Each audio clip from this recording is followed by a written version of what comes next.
Ayan, magandang araw at nandito tayo ngayon sa First Special Operations Unit at ngayong araw po ay kinakandak natin ang National Simultaneous Earthquake Drill. Ayan. So sa atin buddy, meron tayong twist, no? Ayan, Tsunami. Ayan. tsunami. Drill. So ayan, ang gagawin pala natin ngayon is maggagawa tayo ng dito, exercise. Yes. So dito tayo sa may dagat, magre-rescue tayo ng mga victims ng tsunami. Ayan. Sa ngayon ay hinahanda po ng ating mga tropa ang rubber boats na gagamitin. Ito po ay sa simultaneous, no? So lahat po ng agency sa buong Bungaw ay ginagawa po ang earthquake drill. Ang kasunod ng earthquake, alam po natin ay merong possible tsunami.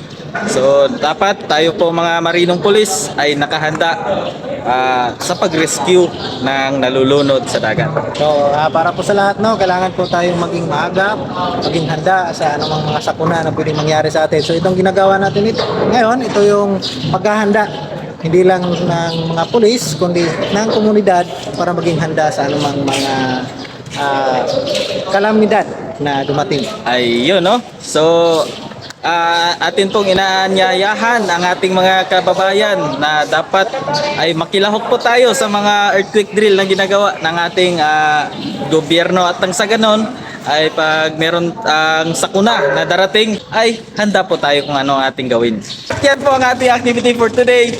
Sa Bagong Pilipinas, ang gusto ng pulis, ligtas ka!